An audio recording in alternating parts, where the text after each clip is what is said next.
ever, and especially since 2020, you see all these how to start VTubing for free types of videos on YouTube. And there are new debuts almost every day, it feels like. Most videos about starting VTubing mostly tend to address the visual aspect of how to make or get a model, how to set up a stream, etc. But there's a lot that isn't covered that goes on behind the scenes that I'd argue is extremely important to be aware of. A lot of these things are also topics that VTubers who are just entering the scene could benefit a great deal from considering before they do, so I want to talk about them. Hi, I'm Iiji, and no, I'm not especially big VTuber or one that debuted all that long ago, but I've been around the VTubing scene and had friends involved in it since before the COVID boom of English VTubers, and I've seen some things. Now, this isn't going to be advice per se, but more so just like a heads up about what's going on out there. If you're a hobbyist VTuber not looking to make it a career, you won't have to worry too much about this stuff, but for anyone who would like to seriously pursue it, you might want to take a listen. If you aren't a VTuber at all and watching this, I hope this gives you a little more appreciation for how hard your favorite indies are working. So I'm going to break the ideas I'm going to talk about down into a couple categories, which are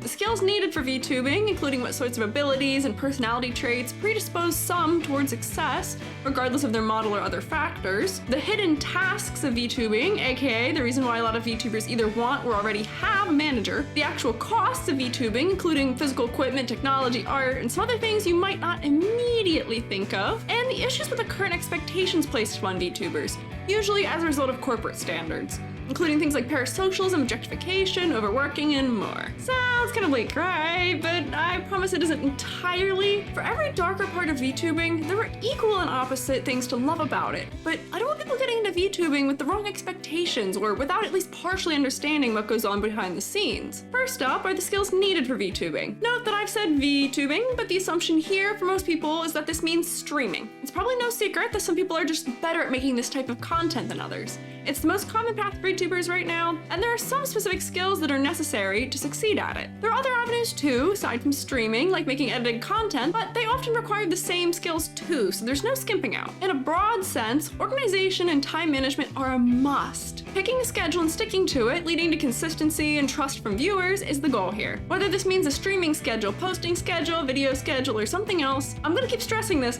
consistency is key.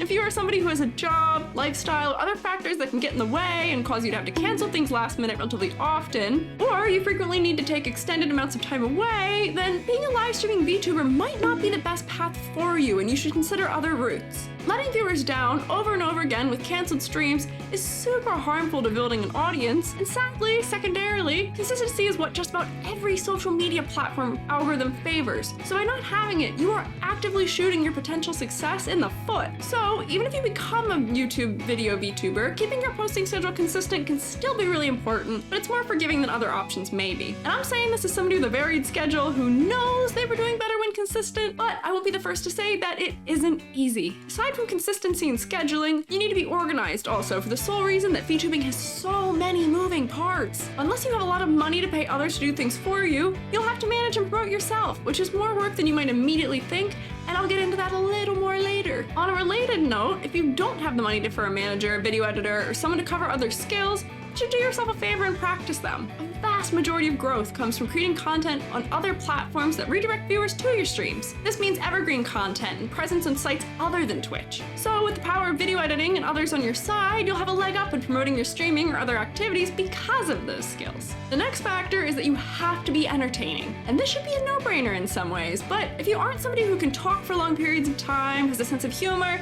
comes up with bits on the fly, or has something else fun going on, you need to get some practice before you start expecting results from VTubing. Think about why someone would watch you. Do others think you're really funny? Are you really knowledgeable about something or good at teaching it? What skills do you have that someone would take a chunk out of their busy life to watch?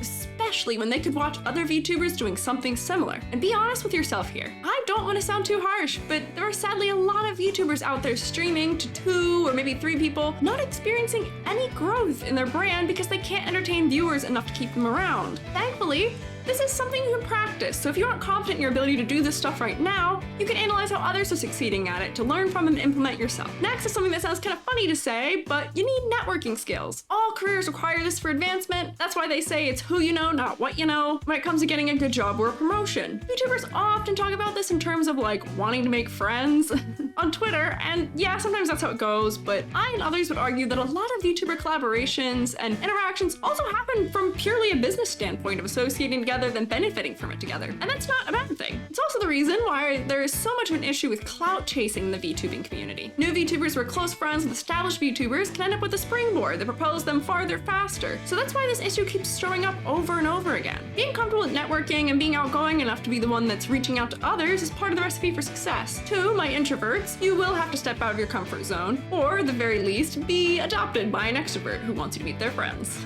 And the final skill I want to mention here is that you need drive. Having drive or motivation requires an innate passion to keep improving, doing more, trying new things, and reflecting on your strengths or weaknesses. Without drive, this all falls apart. If your drive is fueled by wanting to join a corporation, wanting to play games all day instead of going to work, wanting to be famous, or just wanting money, none of those things are inherently realistic or healthy motivators and aren't sustainable in the long run. You need to set realistic, intrinsic goals for yourself and think deeply on why you want to make content this way. Becoming complacent in your content, continue to do what everyone else is doing, and not continuing to strive for more are ways that you'll lose your audience retention and stagnate. And you can tell when people are making unmotivated content or when a streamer has lost their passion for streaming, and it can be so sad to witness. Finding a source of passion that's sustainable is the best path forward here. So, polishing all these skills can mean the difference between being a partnered streamer while using a basic PNG tuber model versus having thousands of dollars worth of beautiful model art and overlays, but streaming to less than 10 viewers for months or even years. So now we'll move on to the hidden tasks of VTubing. For fun, let me give you a rundown of all the things your average indie VTuber's probably doing often, and maybe all in the same day sometimes. Planning a schedule at the beginning of the week and making a graphic of it, buying games as needed for streaming, reaching out to other VTubers to plan collabs, researching, planning, and recording content for TikTok so that they'll have a post most days of the week, editing those recorded videos, which can take hours, then cross-posting those videos to YouTube Shorts and Instagram, making it usually at least one post on each social media platform they're active on a day, which could be 5 or more posts total, editing thumbnails, corresponding with artists for commissions, working on art, music, or something else for evergreen content, streaming for 10 to maybe 15 hours a week or more, posting when they go live on all social media sites, networking with other VTubers on Twitter, reaching out or replying to sponsorship emails, planning events like charity streams, donathons, or subathons, learning to use technology for their streams, researching and investing into merch, participating in their Discord servers and others, and more!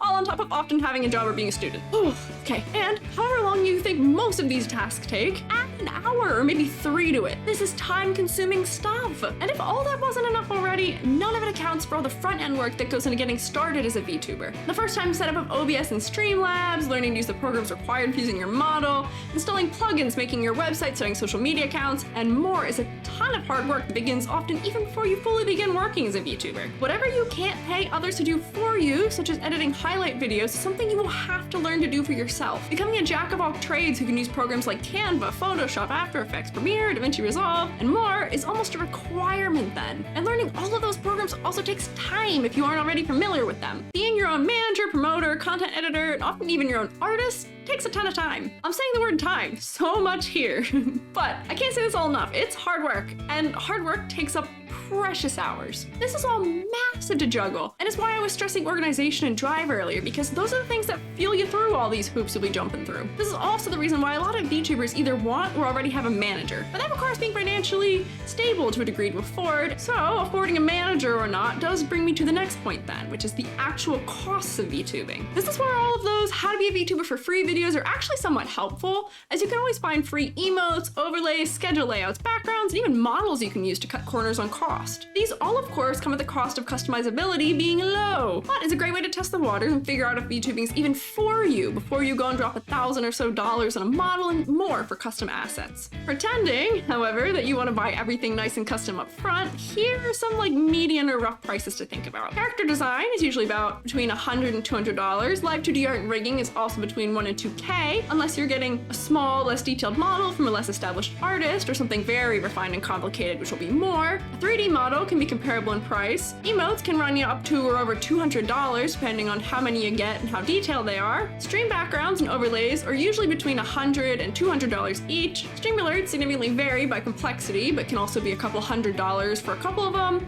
Stingers will be up to or over $100. You get the gist. We're now looking at somewhere beyond $3K for the whole package here. It is an investment, and the most expensive thing you can do after getting all of that set up is rebrand. So sit with your character design and branding ideas for a bit before committing. If you'd like some more tips on VTuber design, I have a video on it too. Alternatively, if you can't afford all that but want the customization, you could do what I did, make your own design, model overlays, and all of that. But that takes years of artistic practice to build up to before even committing the time to make the actual things you need.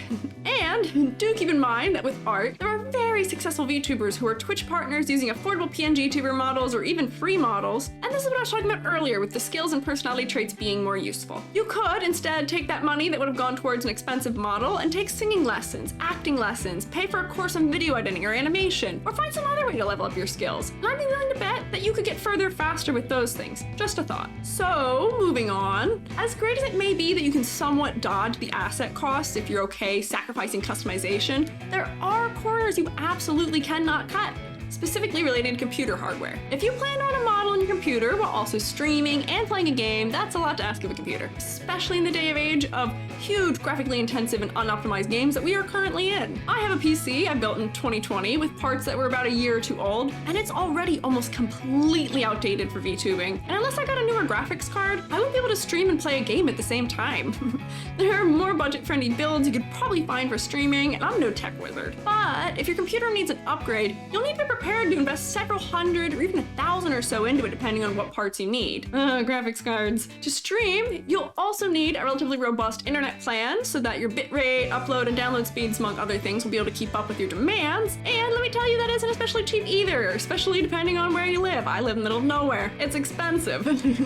And if you need to edit your own videos, you'll need a pretty decent chunk of RAM and a solid graphics card, or else you'll be dealing with crashes and freezes from Premiere or DaVinci Resolve. And I'd say that as if you didn't already need those things to run your model and stream and play games, but I just really want to highlight how necessary it is. A decent computer and Wi-Fi plan are things you can't skip, and if you aren't lucky enough to already have them, you're gonna need to budget them in. Furthermore, while you can get away with being cheap on most of the rest of your setup, do yourself a favor and splurge or upgrade your mic as soon as you can. There are $200 USB mics that can be great to get you started, but you'll probably want to upgrade as soon as you can afford it, because poor audio quality is a very effective way to scare new viewers away. And finally, if you don't want to manage or edit for yourself, you'll have to be able to afford editors and managers, which can add up a ton. Things like paying for mixes for songs, paying distributors like DistroKid to have your songs on Spotify, making down payments on merch, buying games to stream, paying program licenses, Adobe, and so much more are also costs you may have to tackle at some time or another. Plus, there's always more extras to be upgrading to in like every department here. So,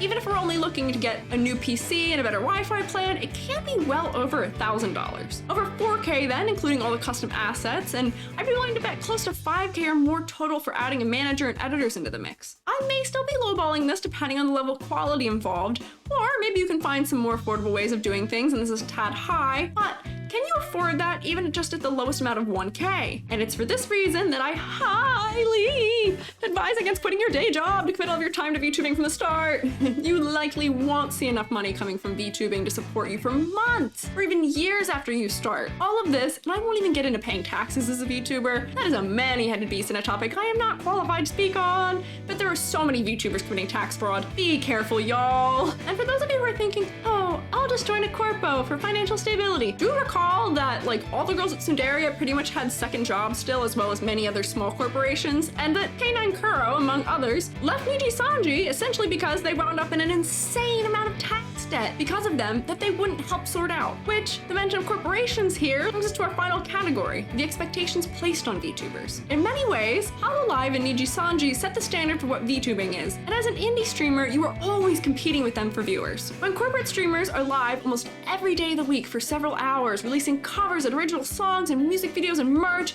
every month or so with beautiful debuts and, all the whole works, it's just an unattainable standard for us. Sadly, however, it's what we end up having to compete with. Agency talents are already overworked, even with the help of management, and the indie VTubers who strive for that level of professionalism and activity are burning themselves and their wallets to the ground for it. And this is the reality of the VTubing landscape right now. It's unhealthy, encourages a terrible work-to-life balance, but it's what ends up being almost the requirement for success. Aside from setting the work standard, these corporations have also set the standard for relationships between VTubers and their audiences. By encouraging parasocial relationships and allowing or encouraging the sexualization of their talents, they make many viewers come to treat indie VTubers the same way. Some corporate VTubers have expressed their discomfort with it. Heck, most of Iiji Sanji has something about it in their stream rules now. But when their agency is releasing voice packs and wedding-themed events, it's been kind of counterproductive to all that. Corporate VTubers are also often playing characters, and this has led audiences to not treat them as real human beings anymore. Whether by holding them at unattainable standards, getting upset if they address real life issues,